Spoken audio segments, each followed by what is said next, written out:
चलो आज આપણે રાસાયણિક પ્રક્રિયાનો સંઘાતનો સિદ્ધાંત ભણશું. ઉદ્દીપક ને અસર છે એ આપણે કાલ ભણશું. એક નાનકડો પ્રશ્ન છે, તો આજે આપણે વ્યવસ્થિત એક પ્રશ્ન ભણી લઈએ. તો સંઘાતનો સિદ્ધાંત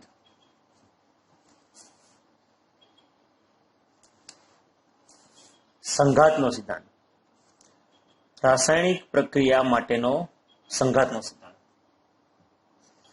તો અહેનિયસનું સમીકરણ ઘણા વિશાળ સંજોગોમાં લાગુ પડી શકાય, પરંતુ સંઘાતનો સિદ્ધાંત છે જે મેક્સ ટ્રોઝ અને વિલિયમ લુઇસે 1916 ને 1918 વિકસાવેલો, અને તે પ્રક્રિયાની ઉર્જા અને ક્રિયાવિધિ બાબત વધારે ગહનતાપૂર્વક સમજાવે છે. તો ઈસવીસન 1916 થી 1918 ના ગાળા દરમિયાન મેક્સ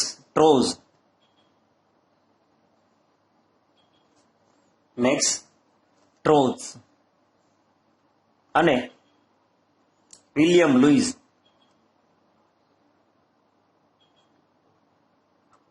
આ સિદ્ધાંત છે એ વિકસાયો, અને આ સિદ્ધાંત છે એ પ્રક્રિયાની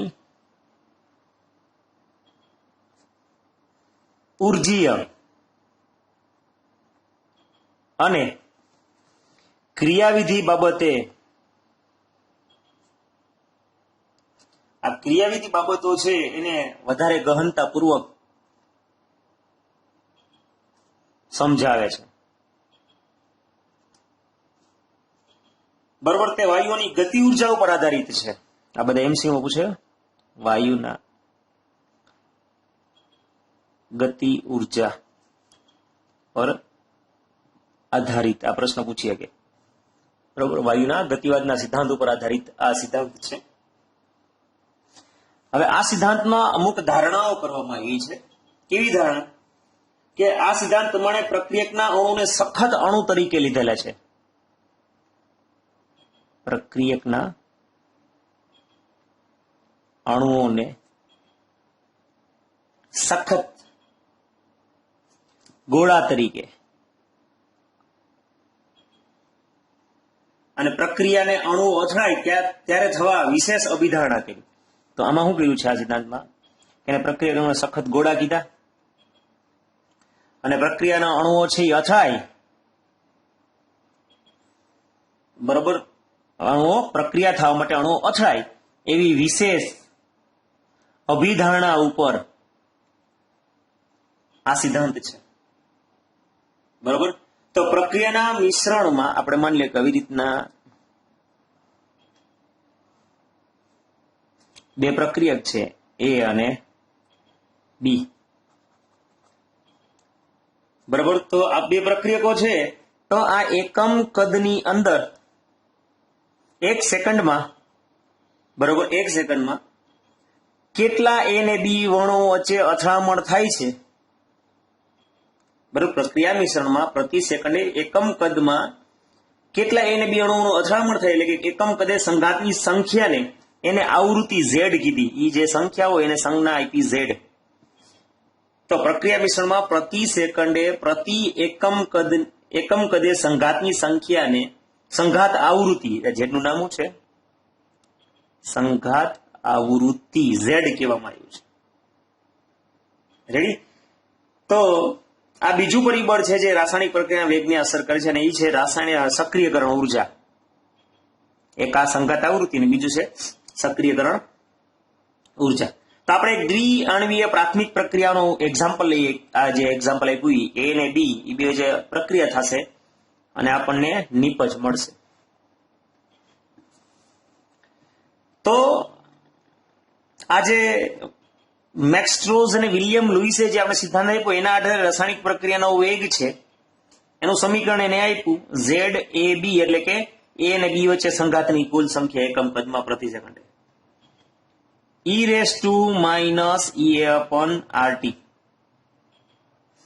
જ્યાં ઝેડ એ બી છે એ અને બી ની સંઘાત આવૃત્તિ છે. બરોબર. e⁻ છે એ કરતા વધારે કે ઓછી ઉર્જા ધરાવતા અણુઓનો અંશ બતાવે છે. બરોબર. હવે આ સમીકરણ તમે જુઓ અને આપણે અહેનિયસનું સમીકરણ ભણી ગયા તો યાદ હોય તો કે બરાબર A e raise to minus E A upon RT. આ બે સમીકરણની આપણે સરખામણી કરીએ તો જોઈ લો, અહીંયા ઈ રેસ ટુ ઈ અપોન આરટી અને અહીંયા ઈ રેસ ટુ ઈ અપોન આરટી છે, પણ અહીંયા આ ઝેડ એ બી છે ને અહીંયા એ છે. તો અહેનિયસ સમીકરણ સાથે આપણે આ સમીકરણ સરખાવીએ તો ખબર પડે કે એ છે એ એક જાતની શું કહેવાય, સંઘાત આવૃત્તિ થાય છે. બરોબર. તો આ એ ને સંઘાત આવૃત્તિ સાથે કંઈક સંબંધ હશે. આ અહેનિયસનો સિદ્ધાંત અને સોરી આ સંઘાતનો સિદ્ધાંત અને આ અહેનિયસનો સિદ્ધાંત. તો આપણે ખબર પડે કે અહેનિયસના સિદ્ધાંતનો એ અને આ સંઘાતનો સિદ્ધાંતમાં જે સંઘાત આવૃત્તિ છે એ બે વચ્ચે કંઈક સંબંધ હોવો જોઈએ. તો આ સમીકરણ જે છે આપણું સંઘાતના સિદ્ધાંત વાળું, એ પરમાણ્વીય સ્પીસીઝ અથવા સાદા અણુને સમાવિષ્ટ કરે છે અને તેમના વેગ અચળાંકના મૂલ્યો પ્રાકથન પ્રમાણમાં સારી રીતે કરી શકે છે. તો આ વેગ અચળાંકનું તમે સારી રીતે આ સિદ્ધાંતની મદદથી પ્રાકથન કરી શકો. પરંતુ સંકીર્ણ અણુઓ માટે અર્થસૂચક વિચલન જોવા મળે છે. સંકીર્ણ પ્રક્રિયા હોય, અણુ હોય, સંકીર્ણ અણુ હોય તો એમાં તમે એના વેગ અચળાંકની માહિતી દેવી થોડીક અઘરી, થોડુંક વિચલન મળે, એટલે કે જે સાચા કરતા કંઈક વધુ અથવા ઓછું મળે છે. બરોબર. તો આનું કારણ એ હોઈ શકે કે અણુઓના બધા જ સંઘાત નિપજનું નિર્માણ કરતા નથી. એટલે કે એ ને બી વચ્ચે જે સંઘાત થાય તો દર વખતે નિપજ મળે એવું જરૂરી નથી. બરોબર ને. આપણે એમ કહીએ સિમ્પલ રીતે કે ભાઈ જેટલા એક્ઝામ જે બધે કે પાસ થવા જરૂર નથી, અને એવું આપણે વિચારીએ કે ભાઈ બે વાહનો વચ્ચે એક્સિડન્ટ થાય તો દર વખતે કે માણસ મરે એવું ફરજિયાત નથી. બરોબર. તો કહેવાનો મતલબ એમ છે કે દર વખતે સંઘાત છે એ નિપજમાં જ પરિણામે એવું જરૂરી નથી. એટલે કે સંઘાત થવા માટે, એટલે કે બે અણુઓ એકબીજા સંઘાત થાય એટલે કે અથડાય તો ઈ અસરકારક અથડામણ હોવી જોઈએ. અસરકારક અથડામણ એટલે કહેવાનો મતલબ એમ છે કે બે અણુઓ છે એ પૂરતી ઉર્જાથી ભટકાવા જોઈએ. હાવ ધીમેકથી ભટકાય તો કઈ મરી નથી જવાય. એટલે પૂરતી સ્પીડથી ભટકાવા જોઈએ, એટલે કે એની પૂરતી ગતિ ઉર્જા હોવી જોઈએ. પ્લસ યોગ્ય ગતિ ઉર્જાથી અને યોગ્ય દિક વિન્યાસ એટલે કે યોગ્ય દિશાએથી. એટલે કેમ આપણે ગુજરાતીમાં કહીએ મોરે મોરો દઈએ ને તો જાય, ફાસ્ટ થી આવતો હોય મોરે મોરો દે તો એક્સિડન્ટ પરફેક્ટ કહેવાય, તો માણા મરે.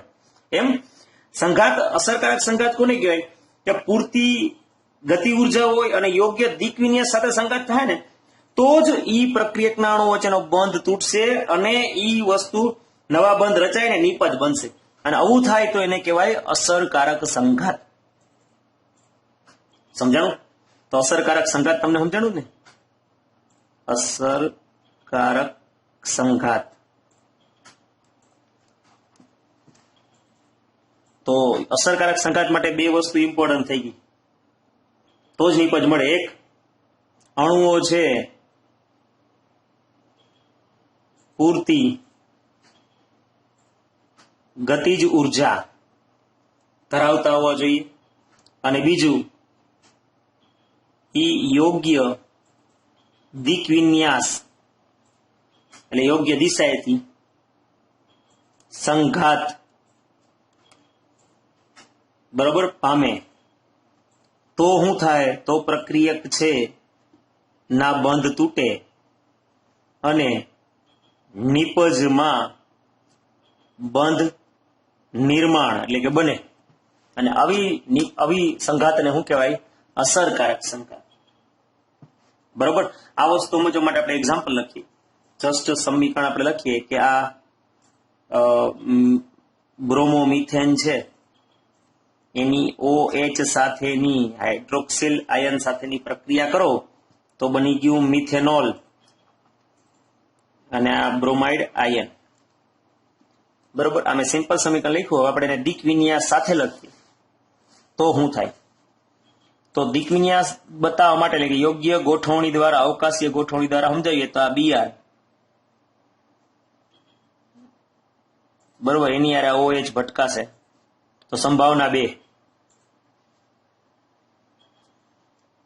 બરોબર.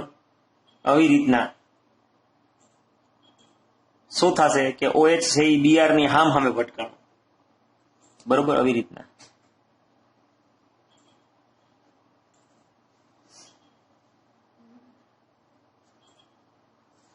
આ સામે આવ્યો.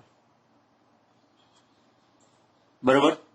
અને બીજી સંભાવના એ કે પાછળના ભાગેથી એટેક કરે. તો આવી રીતના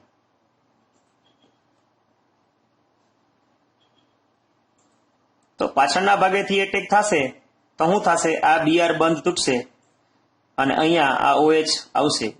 આપણે SN1 ને SN2 પ્રક્રિયા જોઈ ગઈ, એમાં પણ આ વસ્તુ હતી, યાદ હોય તો. બરાબર. તો આવી રીતના આ અયોગ્ય દિક વિન્યાસથી ભટકાણા તો આપણને કોઈ જાતની નીપજ મળશે નહીં. અને આ જો OH પાછળથી એટેક થયો છે તો આપણને મધ્યવર્તી સંયોજન મળશે, પછી બંધ તૂટશે. બરોબર.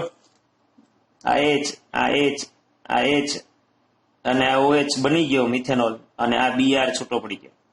તો આ શું થયું? યોગ્ય દિક વિન્યાસથી ભટકાણા. સમજાણું? તો આવી રીતના યોગ્ય દિક વિન્યાસ એટલે કે યોગ્ય દિશાએથી અથડાવવું પણ જરૂરી છે. તો પ્રક્રિયાના અણુઓનું યોગ્ય દિક વિન્યાસ બંધની રચના તરફ દોરે છે, જ્યારે અયોગ્ય દિક વિન્યાસ છે તેને માત્ર પાછા ધકેલી દે અને નીપજ બનતી નથી. આ જોઈ શકો છો. બરોબર. તો આપણે વાત કરી કે આ ZAB છે એ તો શું કરે છે? એકમ કદમાં 1 સેકન્ડમાં થતી સંઘાત બતાવે છે. પણ આપણે કીધું ને કે બધી સંઘાત છે એ કઈ નિપજમાં પરિણામતી નથી. જેટલી અવિસંઘાત થાય, આ માની લે કે A અને B એ બે પ્રક્રિયા એકબીજા અથડાય તો કઈ નિપજ બનવાની નથી. તો હવે આપણું જે સમીકરણ છે આ સંઘાતના સિદ્ધાંતનું, એમાં આપણે એક નવા અવયવની દાખલ કરવી પડશે. અસરકારક સંઘાતને સમજવા માટે આપણે બીજો એક અવયવ, સંભાવના અવયવ અથવા ને ત્રિવિન્યાસ અવયવ પણ કહેવામાં આવે છે, એની એન્ટ્રી કરાવવી. એટલે કે જે યોગ્ય દિશા સાથે સંઘાત પામતો હોય એનો આંકડો બતાવે. એટલે હવે આપણું સમીકરણ છે ઈ આ વધારાનો સંભાવના અવયવ અથવા ને ત્રિવિન્યાસ અવયવ કહેવામાં આવે છે. તો આપણા સમીકરણમાં એક નવો, એટલે આ ટોટલ સંઘાત છે પણ આ શું છે? જે નિપજમાં પરિણામતી હોય એ જ સંઘાતનો આંકડો બતાવે. હવે આપણું સમીકરણ આ બન્યું. સમજાણું? આમ સંઘાત સિદ્ધાંતમાં સક્રિયકરણ ઉર્જા અને અણુનો દિક વિન્યાસ બંને સાથે મળી અને અસરકારક સંઘાત માટેનું લક્ષણ બતાવે, નક્કી થાય. તો અસરકારક લક્ષણ માટે શું જરૂરી છે? યોગ્ય દિશા જરૂરી છે અને સક્રિયકરણ ઉર્જા અથવા એનાથી વધુ ઉર્જાવાળા અણુઓ ભટકાહે તો જ આપણને આ નિપજ બને. આ બે ઇમ્પોર્ટન્ટ મુદ્દા થઈ ગયા. તો આપણે કીધું છે ને, પૂરતી ગતિ ઉર્જા અને દિક વિન્યાસ બે હોય તો જ નિપજ બને, બાકી ન બને. એટલે બે મુદ્દા પર ચર્ચા થઈ તો જ રાસાયણિક પ્રક્રિયાનો વેગ નક્કી થાય. સંઘાત સિદ્ધાંત પણ કેટલીક ખામી ધરાવે છે. આની પણ કેટલીક ખામી છે સંઘાતના સિદ્ધાંતની. જેમ કે તે અણુઓને પરમાણુને સખત ગોળા કલ્પના, આપણે જે સિદ્ધાંતમાં પહેલું જ વાક્ય બોલ્યા હતા કે અણુઓને સખત ગોળા તરીકે કલ્પના કરી, એ જ એની સૌથી મોટી ખામી છે. તો એ જે સખત ગોળાની કલ્પના કરી એ જ એની સૌથી મોટી ખામી. બરાબર. તેમની સંરચનાને સખત ગોળો કલ્પના હોય તેનો મતલબ એમ થયો કે એની સંરચના છે એને શું કરી નાખી? અવગણી નાખી, જે ના હાલે. બરાબર. જેના વિશે તમે આપણે કોલેજ લેવલમાં જે સંઘાતનો સિદ્ધાંત ભણશું ત્યારે વધુ ડિટેલમાં ભણશું ચર્ચા. અત્યારના આપણે વાત કરી કે એની મર્યાદા એક કીધી, સખત ગોળો કલ્પો, ખરેખર અણુની સંરચના જોવી પડે, એને આપણે અવગણી નાખી છે. તો એની સૌથી મોટી ખામી. ડિટેલમાં આ સિદ્ધાંત આટલો સહેલો નથી, આપણે ડિટેલમાં ભણવાનું થાય પણ કોલેજ લેવલ અત્યારના થતો નથી. ચાલો હવે આ ભણાઈ ગયો તો છેલ્લો મુદ્દો, એટલે આપણે આજે આપણો પાઠ પૂરો થઈ જાય. પછી આપણે દાખલા બાકી રહેશે. ઉદ્દીપકની અસર. બરાબર. તો ઉદ્દીપક એવો પદાર્થ છે જે પોતાનામાં કોઈ જાતનો ફેરફાર કરશે નહીં, પણ રાસાયણિક પ્રક્રિયા છે એના વેગમાં વધારો કરશે. બરાબર. જે પદાર્થ છે રાસાયણિક પ્રક્રિયાના વેગમાં વધારો કરે એને ઉદ્દીપક કહેવાય, અને જે પદાર્થ રાસાયણિક પ્રક્રિયાના વેગમાં ઘટાડો કરે એને નિરોધક કહેવાય. બરાબર. ઉદ્દીપક અને નિરોધક એકબીજાના વિરોધી. એક રાસાયણિક પ્રક્રિયાનો વેગ વધારશે અને એક રાસાયણિક પ્રક્રિયાનો વેગ ઘટાડશે. માની લે કે આ પોટેશિયમ ક્લોરેટ છે એનું વિઘટન થાય અને આ KCl બને. બરાબર. આ પ્રક્રિયા બહુ ધીમી છે, પણ જો હું આમાં મેંગેનીઝ ડાયોક્સાઇડનો પાવડર ઉદ્દીપક તરીકે વાપરું તો રાસાયણિક પ્રક્રિયાનો વેગ કેવો થઈ જાય? વધી. તો ઉદ્દીપક શબ્દનો પ્રયોગ જ્યારે ઉમેરેલો પદાર્થ પ્રક્રિયાનો વેગ ઘટાડે છે ત્યારે કરી શકીએ નહીં, ત્યારે આપણે શબ્દ વાપરવો પડશે નિરોધક. ઉદ્દીપક શું કરે છે? તો કે ભાઈ એક નવા માર્ગે પ્રક્રિયાને પૂર્ણ કરે, શોર્ટકટ અપનાવે. ઉદ્દીપક ની હાજરીમાં થતી પ્રક્રિયા છે એ પ્રક્રિયાને નવા માર્ગે અપનાવે. જાણે કે જો આપણે આલેખ દ્વારા, ગ્રાફ દ્વારા સમજવાનો પ્રયત્ન કરીએ કે એક પ્રક્રિયા છે, એની આ સ્થિતિજ ઉર્જા અને આ પ્રક્રિયા અક્ષ કેમ પ્રક્રિયા આગળ વધે છે એનો આલેખ દોરો. બરોબર, તો અહીંથી આપણે પ્રક્રિયા આગળ વધારી, આ એનો આલેખ મળ્યો. બરોબર, આ આપણે ઉદ્દીપક નથી વાપર્યું ત્યારે, એટલે એને આપણે અનઉદ્દીપિત કહીએ. આ અનઉદ્દીપિત પ્રક્રિયા એટલે KClO3 આ MnO2 ન વાપર્યું હોય ત્યારની વાત. પણ આ જ પ્રક્રિયા છે એ ઉદ્દીપકની હાજરીમાં કામ કરું.